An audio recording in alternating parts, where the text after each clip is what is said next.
मैंने हमेशा से ही कहा हुआ है कि मैं नेतावादी हूँ, नेताजी सुभाष चंद्रवादी हूँ, मैं गांधीवादी नहीं हूँ। मेरा मानना है कि नेताजी को और ऐसे कई क्रांतिकारियों के संघर्ष को, चाहे वो सावरकर जी हो, बिल्कुल डिनाय कर दिया था। बिकॉज एक पक्ष को ही दिखाया गया था, जो कि है कि मुझे एक चाटा मारो दूसरा गाल में मैं आगे करूंगा। इस तरह से पूरे वर्ल्ड में एक कैंपेन करके भारत की जो दुर्दशा है उस पर पूरी दुनिया की नजर लाई। चाहे उन्होंने वर्ल्ड वॉर 2 में हिस्सा लिया, चाहे उन्होंने अपनी एक आर्मी बिल्ड की। ये जो रास्ता है, ये रास्ता आने वाली कई पीढ़ियों, ये जो रास्ता है, ये आने वाली कई पीढ़ियां इस पे चलेंगी। तो अगर आप राजपथ रखेंगे तो वो वैसा रास्ता होगा, ये कर्तव्य पथ है। तो ये मार्गदर्शन है। आप सभी से निवेदन है कि जयपुर डायलॉग्स ने यूट्यूब पर ज्वाइन बटन नहीं दे रखा है। आप हमारे जो सब्सक्रिप्शन प्लान्स हैं उनको ज्वाइन करके हमें सपोर्ट कर सकते हैं, जिनका कि लिंक नीचे डिस्क्रिप्शन में दिया हुआ है। नमस्ते, मैं हूं संजय दीक्षित और आप देख रहे हैं दी जयपुर डायलॉग्स। कंगना रनावत के पीछे सभी पड़े हुए हैं भाई।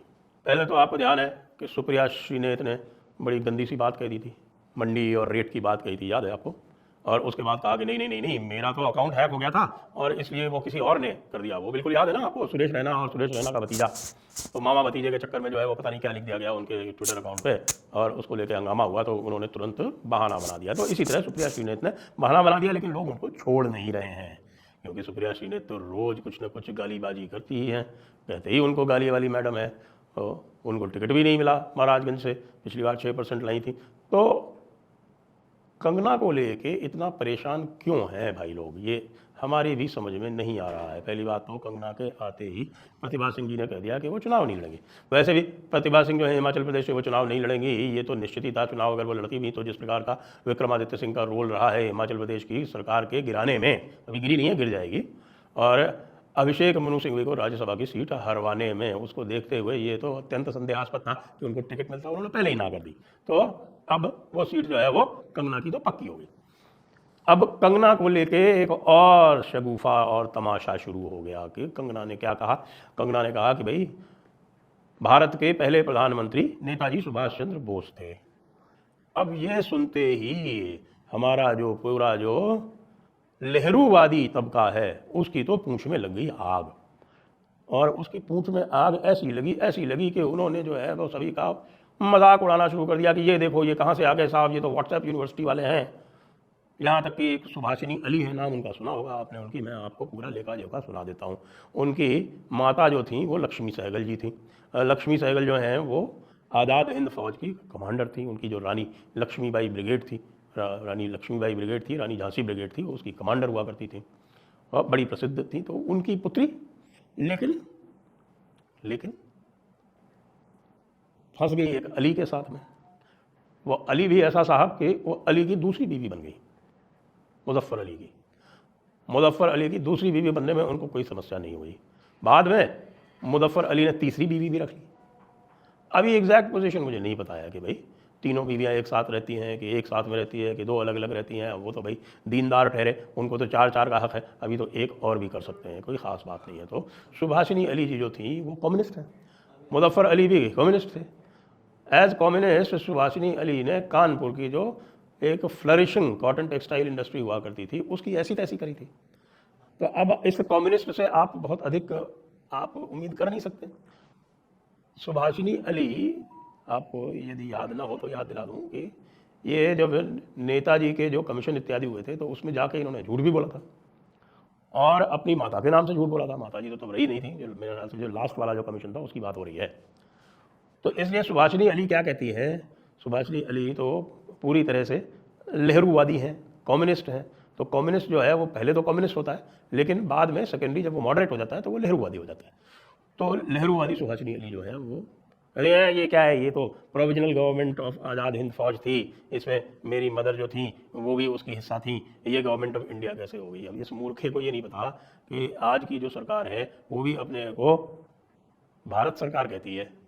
तो हम उसको भारत सरकार कहते हैं, लेकिन बाहर की सरकारें जिन्होंने हमको रिकॉग्निशन दे रखा है, मान्यता दे रखी है, वो मान्यता तो गवर्नमेंट ऑफ इंडिया के नाम से ही दे रखी है ना। वो तो हिंदी नहीं बोलती। हमारी जो है वो 23 भाषाएं हो सकती हैं, जिनमें से 2 ऑफिशियल लैंग्वेजेस हो सकती हैं, लेकिन बाहर वालों को तो इससे मतलब नहीं है ना। वो तो इसको गवर्नमेंट ऑफ इंडिया कहती है। हमने तो अब गवर्नमेंट ऑफ भारत भी कहना आरंभ कर दिया, लेकिन वो तो फिर भी गवर्नमेंट ऑफ इंडिया कहती है। आपकी जो प्रोविजनल गवर्नमेंट आज़ाद हिंद फौज थी, provisional government of Azad Hind थी, उसको गवर्नमेंट ऑफ इंडिया के नाम से बहुत सारी सरकारों ने रिकग्निशन दिया था। जर्मनी थी उसमें, जापान थी उसमें, चाइना जो कि एलाइड पावर्स के साथ में थी, चाइना ने दिया, सोवियत यूनियन, अब सोवियत यूनियन ने भी दिया था, थोड़ा गोल मोल करके, लेकिन दिया सोवियत यूनियन ने भी था। तो सोवियत यूनियन जो थी उसकी जो स्ट्रैटेजी थी वो बड़ी कॉम्पैक्ट और क्लियर रहती थी कि वो वैसे तो जब जर्मनी ने आक्रमण कर दिया तो उसके बाद से वो एलाइड पावर्स के साथ में चली गई, लेकिन वो ब्रिटेन को फिर भी जो है वो टेंटरहॉक्स पे रखती थी, क्योंकि स्टालिन में बाकी और कुछ हो ना हो, बाकी तो उसको ये तो आपको क्रेडिट देना पड़ेगा कि 20-22 मिलियन रशियंस मरे थे उस पूरे विश्व युद्ध में, और रशियंस ने ही पूरा यूरोप वापस जीता था। और जब वो जीतने लगे थे तब अमेरिकन ने अपने ट्रूप्स उतार दिए थे, जैसे कि उनका होता है ना, क्रेडिट तो उनको लेना था। तो उन्होंने देखा कि भाई हम कूद जाए इसमें बीच में, नहीं तो ये रशिया जो है वो पूरा ना केवल क्रेडिट ले जाएगा, वो पूरा जीत भी लेगा और हमारे लिए दिक्कत आ जाएगी। तो चूंकि उनको अपना सिस्टम सेट रखना था, अमेरिका को पूरी धुरी बनना था, सुपर पावर बनना था, तो उन्होंने बाद में लास्ट में कूद पड़े। और वो जो नॉर्मैंडी लैंडिंग होती है वो इसलिए नहीं थी कि जर्मनी को हराया जाएगा, जर्मनी तब तक तो हार चुकी थी और केवल फॉर्मेलिटी बाकी रह गई थी। वो इसलिए थी कि भाई सोवियत यूनियन जो है वो कहीं पूरा का पूरा जर्मनी ना जीत ले, ये था। तो इन्होंने सबने उनको रिकग्नाइज किया था, फुल्ली फंक्शनल गवर्नमेंट थी, फुल्ली फंक्शनल गवर्नमेंट के रूप में उसको कई सारी करीब 12-13 देशों ने उनको रिकग्नाइज किया था, इसलिए उनको पहला प्राइम मिनिस्टर कहा जाता है। उन्होंने 21 अक्टूबर 1943 को अपनी ये सरकार जो थी वो सिंगापुर में इस्टेब्लिश की थी और अंडमान में आके दिसंबर में शपथ ली थी बाकायदे। ये तो ऐतिहासिक तथ्य है।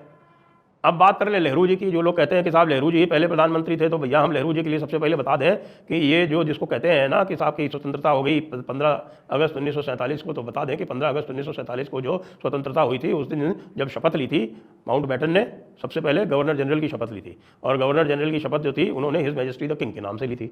उसके बाद उन्होंने बाकी लोगों को शपथ दिलवाई, जवाहरलाल नेहरू को प्रधानमंत्री पद की शपथ दिलवाई, उन्होंने शपथ हिज मैजेस्टी द किंग के नाम से ली थी। इंडियन इंडिपेंडेंस एक्ट 1947 उसका सेक्शन 2 क्लॉज 1 कहता है कि सॉवरेंटी जो है वो हिज मैजेस्टी के पास रहेगी। ये सेक्शन 2(1) जो है ये 1976 में रिपील किया ब्रिटिश पार्लियामेंट ने, है ना मजे की बात। हमारी जो सीक्रेट एजेंसी है ना, गुप्तचर एजेंसी, कौन सी, IB, वो MI5 को 1967 तक रिपोर्ट करती थी। यहाँ पर स्पेशल लिएजन ऑफिस बना हुआ था एक, और स्पेशल लिएजन ऑफिस में वो ब्रिटिश जासूस बैठते थे और उनको रिपोर्ट करते थे जाके IB वाले रेगुलर। और 1967 में जब उन्होंने ऑफिस बंद कर दिया उसके बाद भी देते रहते थे उनको, जो भी वो सूचना चाहते थे वो यहाँ से प्रोवाइड की जाती थी। 1975 में जाके इंदिरा गांधी ने वो बंद किया और 1976 में फिर इंदिरा गांधी ने ही थोड़ा बहुत प्रेशर वेशर डलवा के ये ब्रिटिश इंडियन इंडिपेंडेंस एक्ट 1947 में ये क्लॉज रिपील करवाया सॉवरेंटी वाला। तो ये तो हमारे नेहरू जी के प्रधानमंत्री पद की बात। नेहरू जी स्वतंत्र भारत के प्रधानमंत्री कभी नहीं रहे, वो केवल अंग्रेजों के कृपा पात्र प्रधानमंत्री रहे। इसलिए कंगना जो कह रही है वो बिल्कुल सच है। जो भी कंगना का मजाक उड़ा रहे हैं वो स्वयं मजाक का, उपहास का पात्र हैं, क्योंकि उन्होंने इतिहास के तथ्यों पर गौर करने का कभी प्रयास नहीं किया है। हमारे यहाँ जब ये बात उठी कि भाई ये देखिए इंडियन इंडिपेंडेंस एक्ट और गवर्नमेंट ऑफ इंडिया एक्ट तो लागू ही है। गवर्नमेंट ऑफ इंडिया एक्ट हमारा संविधान था 1947 से 1950 तक, सारे कार्य उसी के अनुसार होते थे। लेकिन 1950 में जब संविधान बन गया तो हुआ कि भाई ये गवर्नमेंट ऑफ इंडिया और इंडियन इंडिपेंडेंस एक्ट का क्या करें, इसमें सॉवरेंटी तो हिज मैजेस्टी द किंग की लिखी हुई है। तो आप संविधान में लिख दिया आर्टिकल 395 में कि government of India act and Indian independence act in their application to India are hereby repealed. तो लोगों ने पूछा कि भाई ये ब्रिटिश पार्लियामेंट के एक्ट जो है वो भारत सरकार ने, भारत के कॉन्स्टिट्यूशन ने कैसे रिपील कर दिए। आप रिपुडिएट कर सकते हैं, रिपील नहीं कर सकते भाई साहब। अगर आप उसमें लिखते हैं कि these acts are hereby repudiated, मतलब अब हम इनको मानने से इनकार करते हैं, परफेक्टली फाइन, इंटरनेशनल लॉ में वो रिकॉग्नाइज होते हैं। लेकिन यहाँ तो कर दिया कि नहीं साहब हम इनको रिपील करते हैं। तो नेहरू जी जो थे वो वाकई एक बहुत ही चतुर खिलाड़ी थे। उन्होंने गांधी जी के माध्यम से वो स्वतंत्रता जो सुभाष बोस के कारण मिली, आपको हम कई बार पहले भी बता चुके हैं कि जब क्लेमेंट एटली यहाँ आए थे शायद 1954 या 1956 में, तो जो उस समय गवर्नर का चार्ज था जस्टिस चक्रवर्ती के पास, जो हाई कोर्ट के चीफ जस्टिस थे, उनसे वार्तालाप में उन्होंने ये जब पूछा कि भाई आप गांधी का क्या रोल था स्वतंत्रता में, उन्होंने कहा मिनिमल। आपने इतनी जल्दी क्यों छोड़ा? Because of Subhash Bose. तो ये तो उस व्यक्ति की बात है जो प्रधानमंत्री था उस समय ब्रिटेन का। ये सारी चीज़ें डॉक्यूमेंटेड हैं, जस्टिस चक्रवर्ती ने स्वयं अपने मेमोइर्स में लिख के और वो छोड़ गए हैं, और ये सबके पास इस समय उपलब्ध है, सब जानते हैं।